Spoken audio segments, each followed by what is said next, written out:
And I'm back again, this time with the grand finale of the NASCAR Thunder 2004 Career Mode Experience, Season 3, The Quest for the Championship. Now, before we get into Speed Weeks, let's take a look back at Season 2 for just a moment. I had a hit-and-miss first two-thirds of the season. I was either winning races or barely hanging on to the top 20 at any given point, but because I wasn't wrecking out of races, I had enough money saved up to make at least the last third of the season count. In fact, I won 6 of the last 10 races, and I'm pretty confident that if we had a chase format last season, I would have won the title pretty easily. But because of my inconsistency early on in the season, I ended up in 4th in the final season standings. I scored a full 13 wins in Season 2, tying my long-term rival Jeff Gordon and also Richard Petty for the modern-era record of wins in a single season. However, the Drivers' Champion, Tony Stewart, he only had to pick up 6 wins to score the Drivers' title, but it was his inhuman consistency that won him that championship. Dale Earnhardt Jr., who won the Season 1 title in this series, he also got 34 top 10 finishes in his championship season. So that brings us up to the 2005 season. To win the championship, I need to somehow outperform drivers who never finish outside the top 10. So, my strategy was pretty simple. Try to win every single race and hope the points shake out in my favor. With the championship dream team fully assembled and all our point scoring goals in place, we headed back to Daytona for Speed Weeks 2005.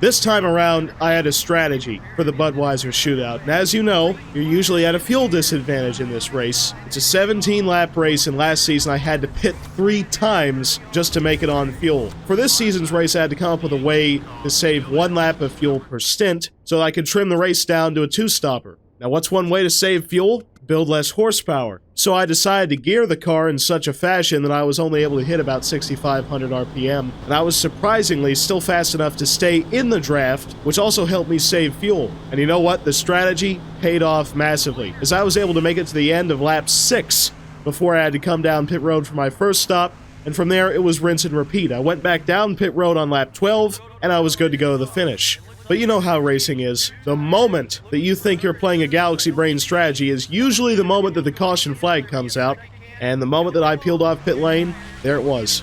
Terry Labonte ran too long and ran himself out of gas, and he decided not to pull on the apron.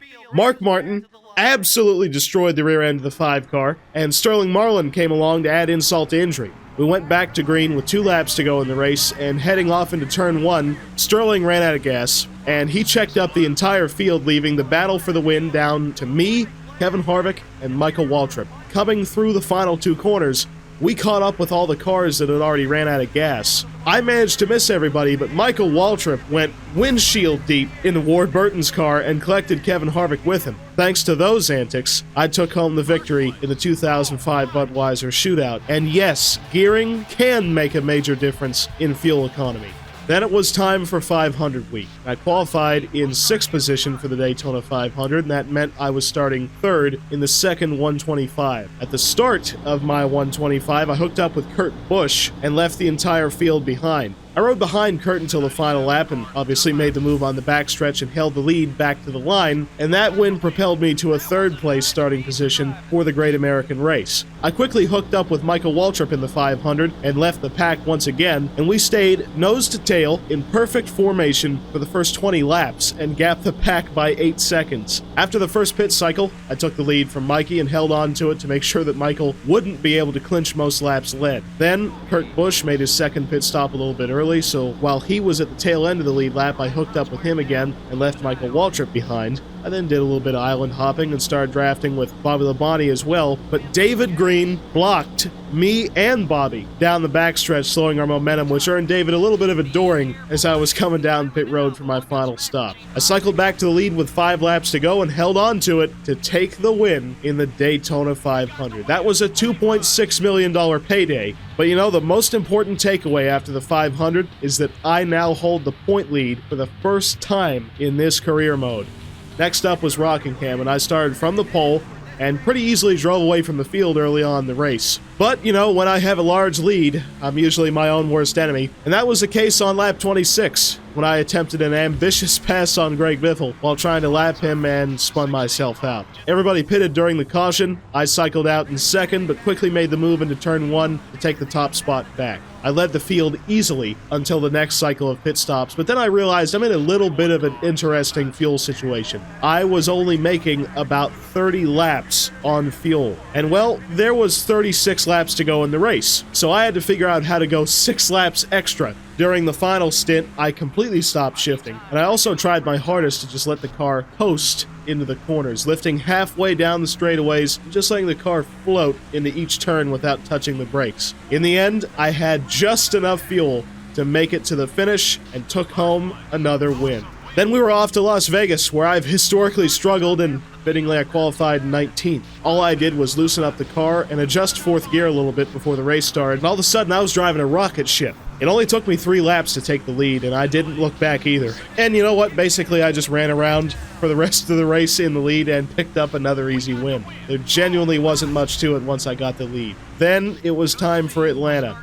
I only qualified in 10th, but once again I dialed the thing in before the race. This time around it took me 6 laps to wrestle the lead off Jeff Gordon, and I had to make my car extremely loose in order to run competitive lap times. Now, the only problem with that was it was nearly undrivable at the end of each run. So I was hanging on for dear life at the end of the first stint and got loose off turn 4 trying to lap Ashton Lewis. I tried chasing it up the racetrack, I bounced off the wall and down into Ashton. He then bounced off Dale Jr. and spun, which brought out the caution flag and actually kind of saved me from wrecking. I decided to tighten the car up just a little bit during my pit stop, and I fell back to 4th position during the cycle, and I made my way back up to 2nd on the restart before I got to battling with Jeff Gordon. I made a bold move into turn 1, nearly wrecked myself and Jeff, but fortunately though we avoided a complete disaster, but Kevin Harvick took the lead. And it turns out that my decision to tighten up the car was absolutely stupid. The car was now too tight on the short run to be fast, and it was still too loose at the end of the run to be competitive. And out of frustration, I attempted to wreck Tony Stewart, nearly succeeded, and I ended up just no-talenting around off turn 4 anyways.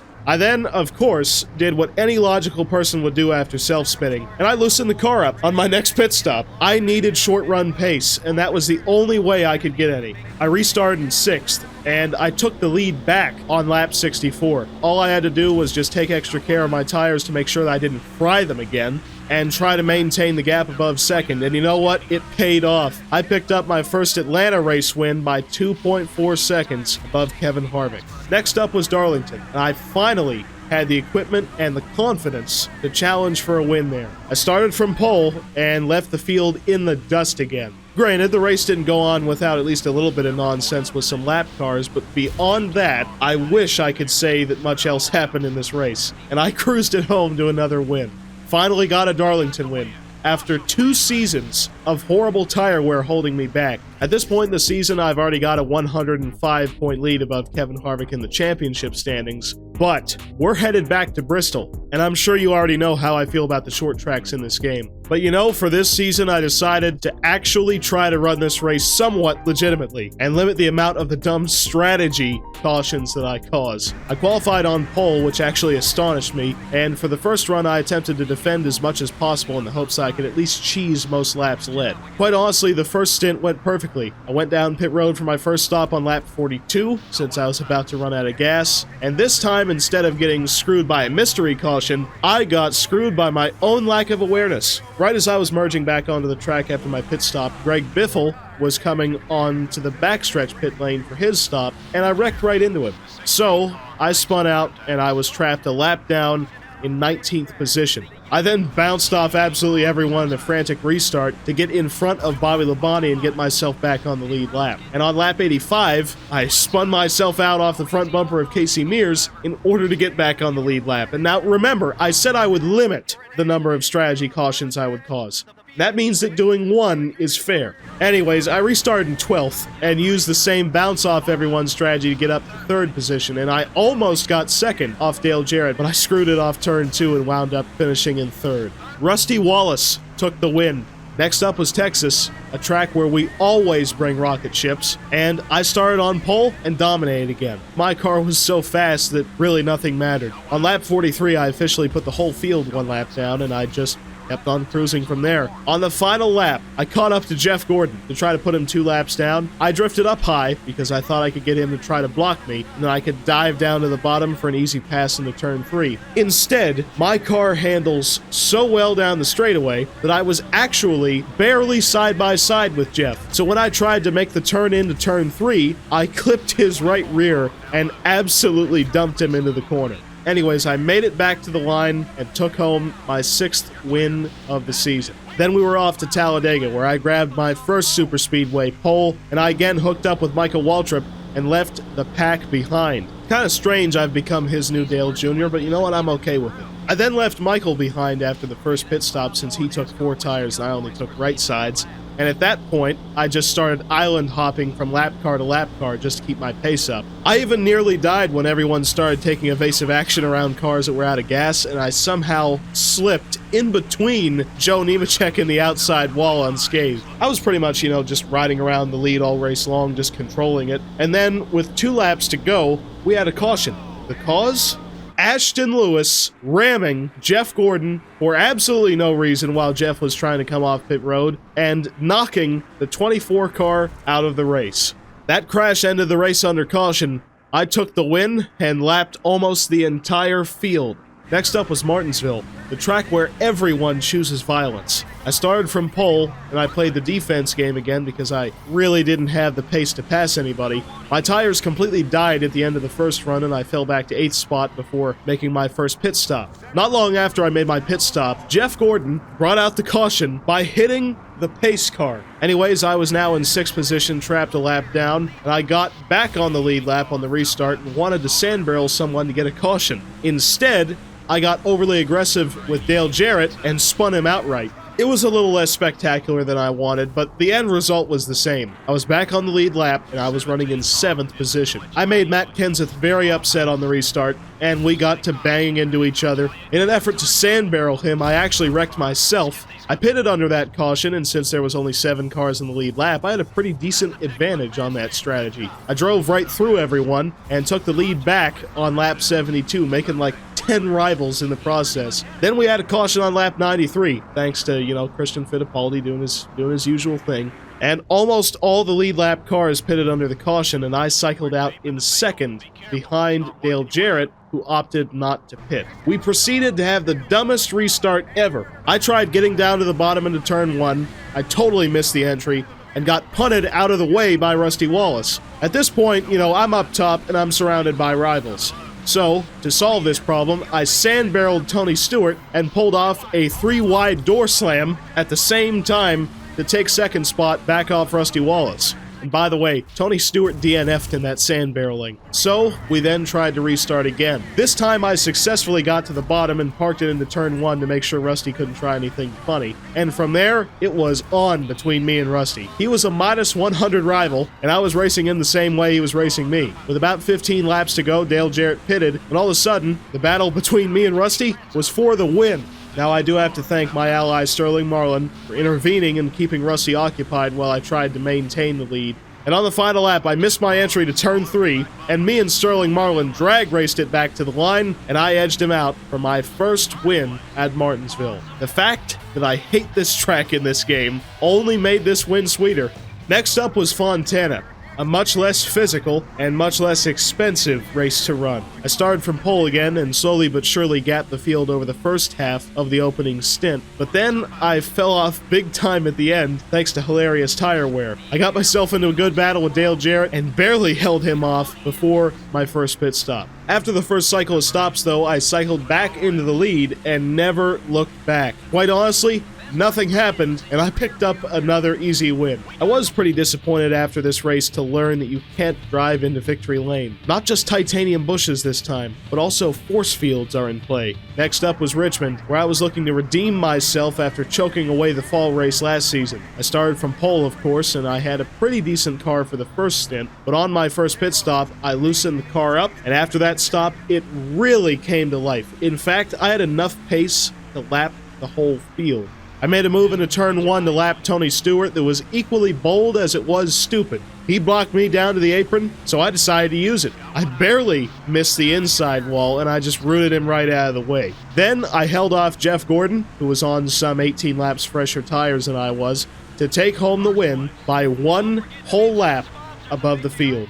This time I did my celebrations in victory lane. I'm allowed to get to this one. Next up, the Winston, one of my absolute favorite races, and considering how good my equipment is at Charlotte, it's pretty much easy money. Because the random draw, I was starting from 7th, and on the opening lap I was already making a charge for the lead when Ryan Newman decided to block me onto the apron. So I just went full send and threw us both into the outside wall, and in an effort to get back to the bottom, I just turned hard left and hoped for the best. I bounced off a few cars and eventually dumped Mark Martin, but I at least got a caution. On the restart, I traded a few more blows with Ryan Newman and Matt Kenseth, and eventually took the lead before I made my mandatory green flag pit stop. Not only did I have to repair damage on my stop, but the crew also fumbled it. Just so happens that my car is so fast that none of that mattered. I just barely cycled back into the lead above Bobby Labonte at the end of segment 1, and held on to it to take the win. Now, segment 2 was a whole lot easier. I obviously started from the lead, and I led all 7 laps and won that segment as well. But then we had the inversion for segment 3. I started that segment from 10th position and basically got doored by every single car I attempted to pass, but it didn't slow me down any. I led the final 3 laps and took my second victory in the Winston for a $1.1 million payday.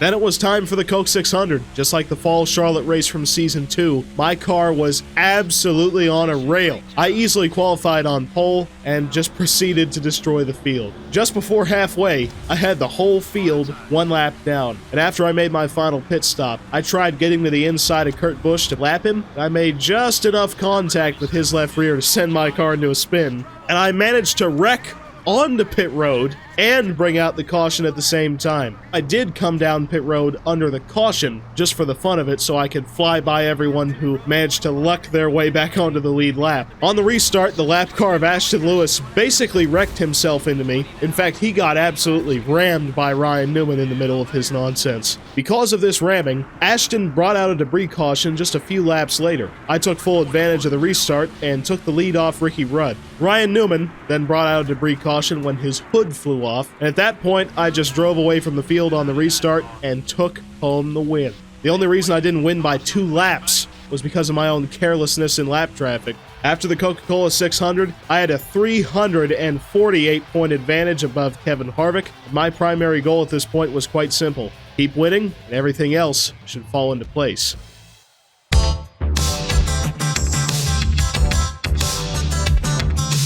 Then we were off to Dover. I only qualified in 13th position, but I again loosened the car up for the race and found an insane amount of speed. I was absolutely flying up until I slid up into Dale Earnhardt Jr. and pulled off the ultimate drift and used Kurt Busch to keep the car going in the right direction. By the way, I actually gained a spot with that move, but I still got a caution. On the subsequent restart, I got the lead off into turn number 1, and that was pretty much it for the field. On lap 29, me and Chase Montgomery had another one of our classic run-ins. I slid up the track trying to lap him. We made a bunch of contact, and he decided to body slam me off turn 2, and instead of pitting under green, I just dumped Montgomery for a caution, and I'm pretty sure I made my message clear. The next 2 stints were a lot smoother. I picked up the win with an almost 12-second margin above Dale Earnhardt Jr. Then we were off to Pocono, a track that I've historically ran great at, but never really had the tire wear to close the deal. I started from pole and left the field behind early in the first stint, and you know what? My tires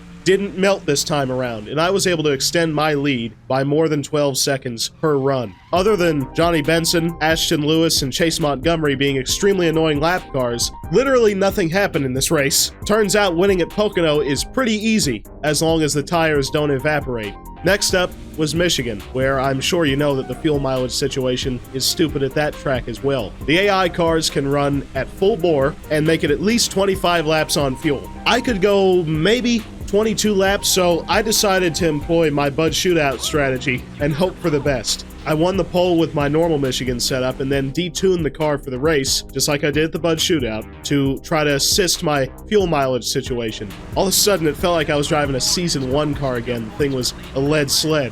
While I led the first few laps just for the bonus points, I spent pretty much the rest of the run just share drafting and trying to save fuel to the best of my ability. And because I was at max fuel save, I did fall down to 22nd position. But more importantly, I was still only able to make it out to lap 24 before I absolutely had to pit. After all that fuel saving, I'm still 2 laps short of making this race on one stop. Believe it or not, I ended the Montgomery rivalry in this race peacefully, just by share drafting. I got lapped in the final stint, which at least subtracted 1 lap off of my race distance, and when pit stops started in the final few laps, I cycled up to 16th, but that was it. It wasn't the finish I wanted at all, but it's still my best Michigan run to date, so I guess this strategy is at least a little bit valid. Next up was Sonoma. I almost instantly spun out on my first qualifying lap, and then I won the pole on my second lap. In the race, I pretty clearly had the dominant car again. We got a caution on lap 3. That was when Jack Sprague somehow managed to hit the pit road wall.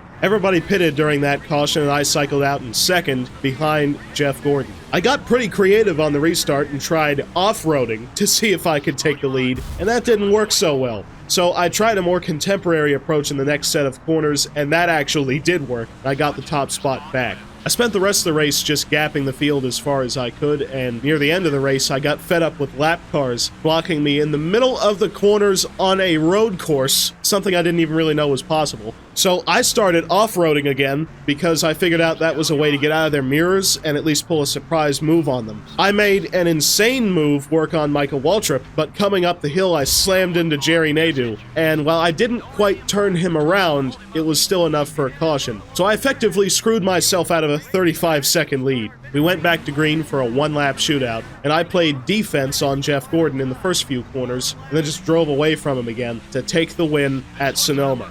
Then we headed back to Daytona for the Pepsi 400, and again I only qualified in 13th, but I drafted my way up to the lead pretty quickly. I made sure I got my bonus points for a lap led, and then I dropped back to work with Dale Jarrett again, just like I did in last season's Pepsi 400. I left Jarrett behind on my first pit stop by taking 2 tires, and I led the rest of the way to win in what was quite possibly the most mind-numbingly boring Daytona race in the modern era. We at least got a wreck past the start-finish line, though.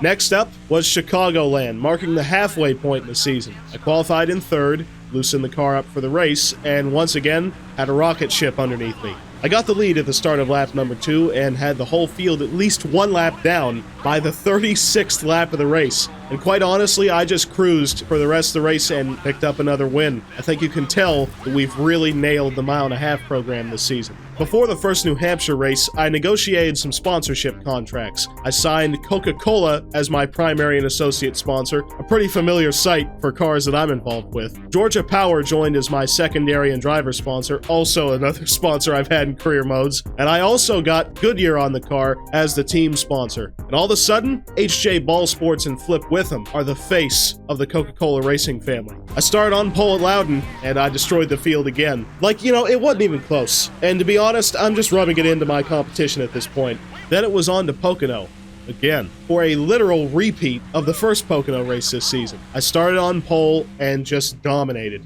Now I have to say, I love a good handling car, but it really doesn't make for good entertainment now, does it? I almost made the race interesting, coming down pit road for my first pit stop when I sped in the pits, but it turns out that a 5-second penalty doesn't mean squat when you're already 14 seconds ahead. My crew even screwed up on the second stop, but I still won by 40 seconds.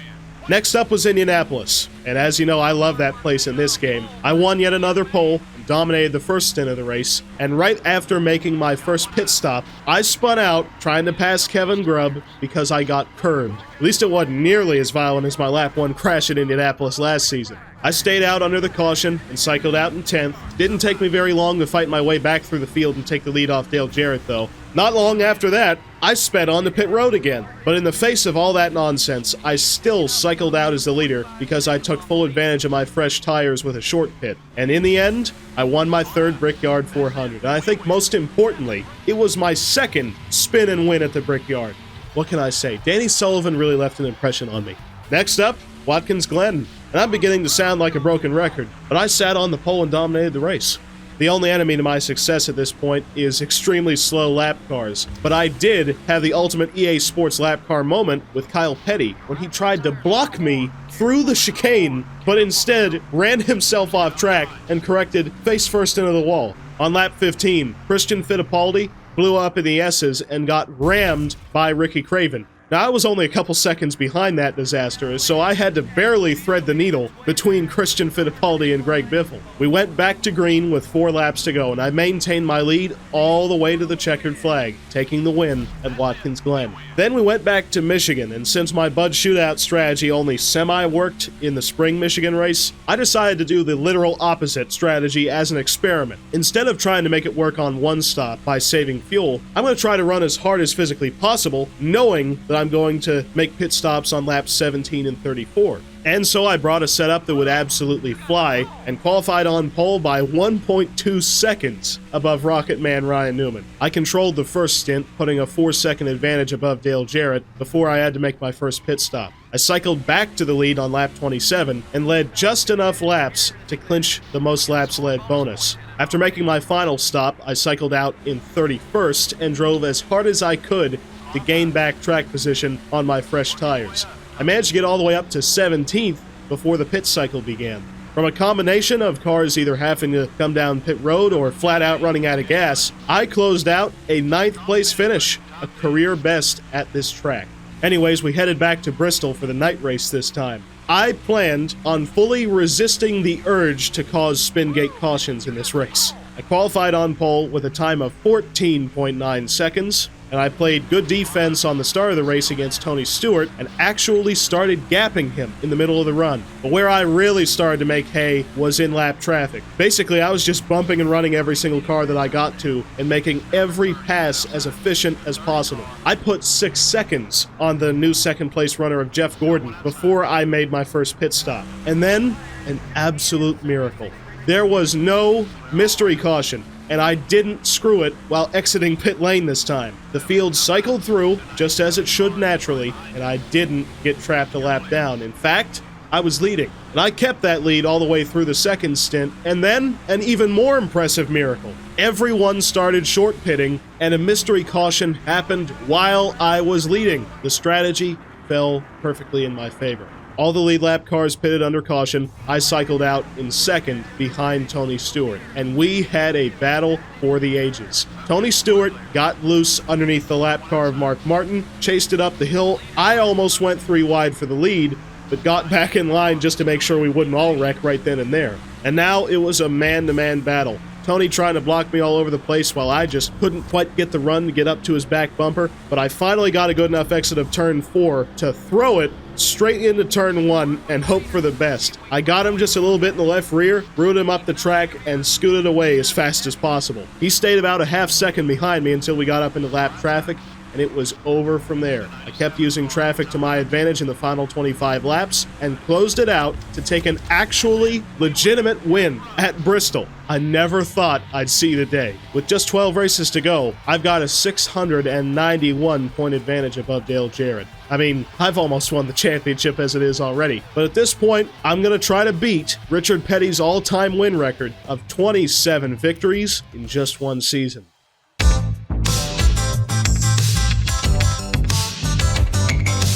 Then it was time to head back to Darlington for the famous Southern 500, the one crown jewel race that I had yet to win up to that point. I got another pole, I made the race boring again. Ashton Lewis felt the need to be stupid a few more times, and then I won by 20 seconds, with just 3 cars on the lead lap. An extremely satisfying win, albeit extremely boring, and it officially completes the crown jewel sweep for the 2005 season.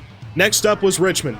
And, at this point, is it even worth mentioning that I started from the pole? I think it's a foregone conclusion. This was a race where I dominated even more than normal. We debuted a car with a tire grip rating of 81 for this race, and it really shows. I put the whole field 1 lap down by lap 44, and later proved a point to Casey Mears about blocking down the straightaways. In the end, I put a full 2 laps above the entire field to win at Richmond, and I'm pretty confident NASCAR confiscated this car after the race. I don't see any way they wouldn't. Then we headed back to New Hampshire for the start of the 10-race Nada Chase. this was another easily dominated race. Robbie Gordon was doing the classic lap car blocking nonsense, although I would kind of expect it out of him, and he earned a little bit of adoring for that. And from there, I just won. It wasn't any more complicated than that. Then it was time for the world-famous Dover night race, which I desperately wanted to win in this career mode. I pretty easily destroyed the field, but I had a near disaster coming to pit road for my first pit stop. I almost spun it, but the game took control of my car just in time to save me, and while sure I did pound the inside wall, the game doesn't count damage when you're not actually controlling the car, and thank God for that. And then I won.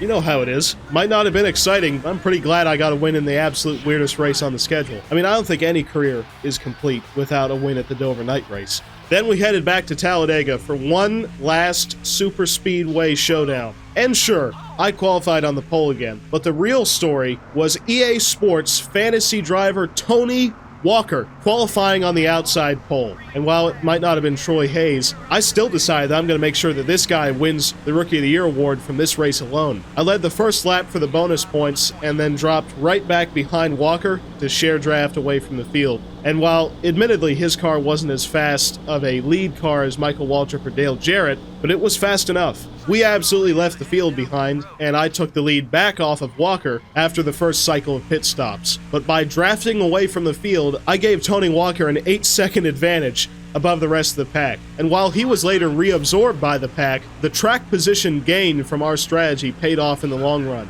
I personally cruised it to an easy win, but Tony Walker took home a 7th place finish with 12 laps led, and that gives him a 99-point advantage in the Rookie of the Year award standings.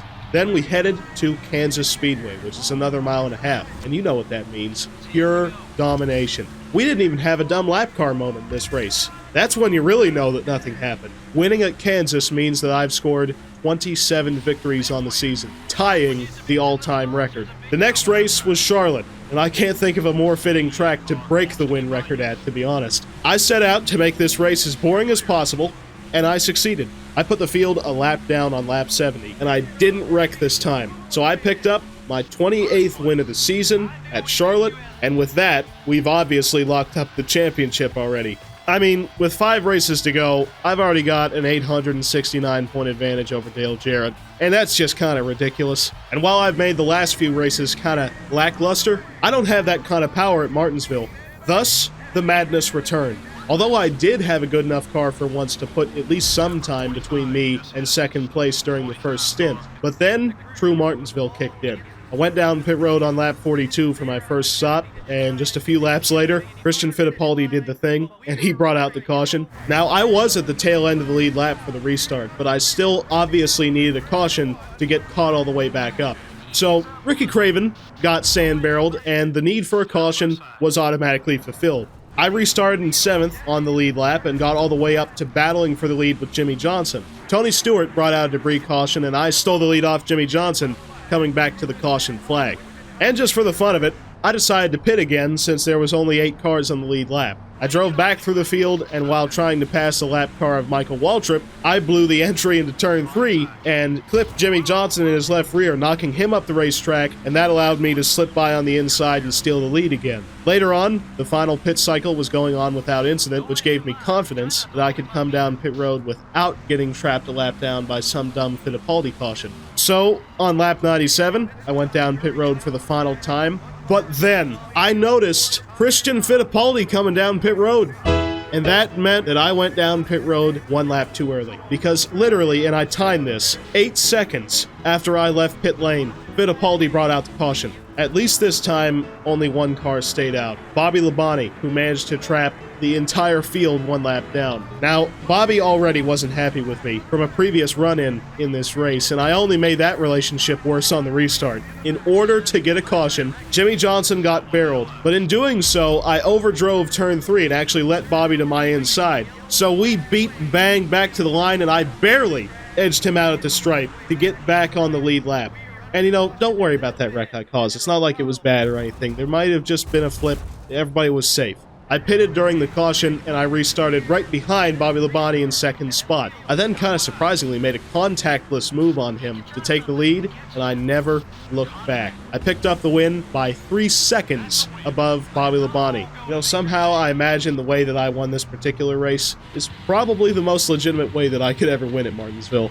Then we headed back to Atlanta, this time with a lot more pressure than we had for the spring race. And that's because, think about my sponsors, Coca-Cola and Georgia Power.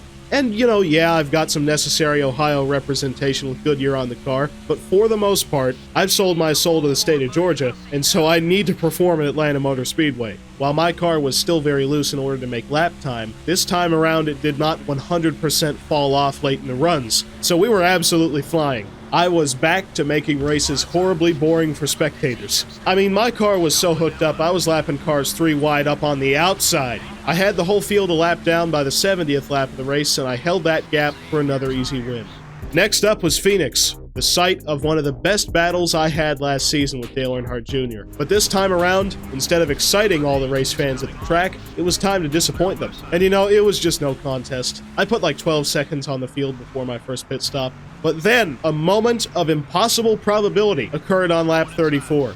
Christian Fittipaldi blew up again, and he got rammed by Jeff Gordon. Then here comes Sterling Marlin and Mark Martin piling in at full speed. Mark DNF, and here I come barreling through the dogleg grass at full speed just to miss it. It was complete madness, and I clipped the inside wall kind of hard, but at least I didn't ram anyone and end my race prematurely. I pitted under the caution just to fix the damage that I got from the wall, and I cycled out in 7th.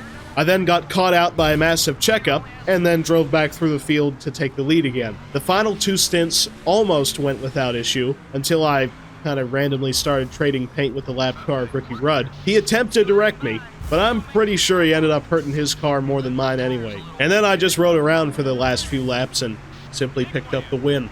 Then we were off to the penultimate race of the 2005 season, Rockingham Speedway. At this point, my goal every race was to see if I could win by a lap. Basically, I just wanted to give myself a reason to run the car as hard as possible. That plan exploded in my face when I spun out trying to lap Joe Nemechek, which gave me flashbacks to every single time that I rammed him at this track when I was still struggling early on in this career mode. I pitted under the very same caution that I caused, and at that point, me and Jeff Gordon were the only 2 cars on the lead lap. Then I just cruised it to another win, but it's beyond fitting that me and Jeff are up front again as we near the end of this season. And just that fast, it was time for Homestead, the grand finale of this career mode. And while I've already won the championship by a ridiculous amount, secured the manufacturer's title for Ford, beat Richard Petty's win record, and even handpicked the winner of the Rookie of the Year award, this is still one more race, and I wanted to win it. In fact, I won the pole by 1.1 seconds. Above, you guessed it, Jeff Gordon. And this was another no contest race, to be honest, but that gave me time to reflect. 3 seasons, close to 120 hours of gameplay when you're running 25% races, going all the way from the bottom of the barrel on performance to the top of the field. With this being my first full playthrough of this game, I can definitely say that the experience has lived up to the hype. At present, it's still one of, if not the absolute best, NASCAR console game ever made. And for the sake of all of us, I hope that iRacing can figure out how to tap into that same magic.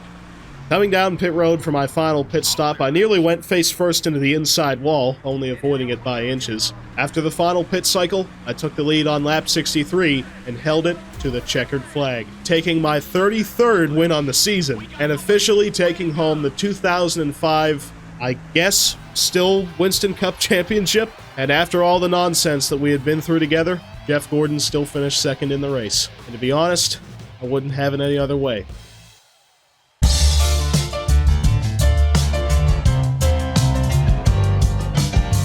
Our team leaves the 2005 season with $83 million in the bank, and I'm 100% sure that's going to be spent irresponsibly. Let's have a look at some more postseason stuff. So, I won the championship by a margin of 1,028 points above Dale Earnhardt Jr. Before anyone asks, yes, this was legend difficulty. Turns out that once you get your car rating above 70, and you kind of have at least a decent idea of what you're doing with setups, you can make a championship season pretty much a washout. Although my championship competition really lost their consistency this season. Earnhardt Jr. only got 31 top 10s, which is 3 less than usual, and his average finish dropped to 6.6. In the end, I got 30 poles, 33 wins, 34 top 5s, 35 top 10s, and I closed out the year with an average finish of 1.7. Stats like that is exactly why this is the final season of this playthrough, because I'm pretty sure any season beyond this point would be mind-numbingly boring due to that type of dominance. By the way, I set the fastest trap speed again. This time, though, it was 217.472 miles an hour, again achieved on the front stretch at Pocono. I think my only regret from this playthrough, and this was out of my control, is that the championship battle didn't come down to me and Jeff Gordon. I really think that could have been awesome, but Jeff brought it home in 6th position in the point standings in the 05 season. Tony Walker ended the season as the Rookie of the Year award winner, and my biggest ally. Ford won the Manufacturers' Championship by 105 points, and I was the lap champion with 1,968 laps led. Also, just a bit of a fun fact, Jimmy Johnson, just like in my NASCAR Thunder 2003 playthrough, really didn't do much, only getting 1 win after the career mode started, so he enters 2006 with 4 career victories. After the 2005 season, Brett Bodine retired and shut down his team, which really shouldn't come as a surprise. But joining him in retirement, we have Rusty Wallace and Ricky Rudd. Rusty retires with a win in his final season in the spring Bristol race, which is quite possibly the most fitting retirement season ever for him. And Ricky Rudd retired the very minute that the Bootleg Wood Brothers team really started taking off. For some reason, Roger Penske decided to shut down the 2-car instead of find a replacement for Rusty. And maybe even more surprisingly, the Wood Brothers signed Kevin Grubb as Ricky Rudd's replacement. I'm pretty sure I would have been lobbying both teams to sign Tony Walker, though, but then again, with our $83 million, we should maybe just start a second car for him. Number 112 sounds real good. Anyways, that concludes the 2005 NASCAR Winston Cup Series season. And with that, the NASCAR 2004 Career Mode experience is complete. Now, I'd like to take a moment and thank all of my channel supporters for their incredible support. Now that this career mode is complete, I'll be experimenting with some new stuff in the coming weeks. In particular, there's a certain game that I want to take a look at on this channel. It's pretty new, and I feel that it calls back to those Wii games that I showed off a little while back. Although I gotta tell you, doing this NASCAR Thunder 2004 career mode was a whole lot of fun. Considering that I'd never completely played through this game before, I wanted to make sure that this playthrough was something special. These 3 videos have been quite a production to make. My best estimate for the amount of time it took to make all 3 of them is somewhere around 300 hours, so it really was an experience in more ways than one. Anyways, I really hope you've enjoyed this series. I've got some good stuff planned for the next few weeks, and I intend on really getting the ball rolling for these last few months of the year. Anyways, I hope you enjoyed the adventures of Flip Witham over these 3 incredible seasons of racing, and as always, I'll see you next time.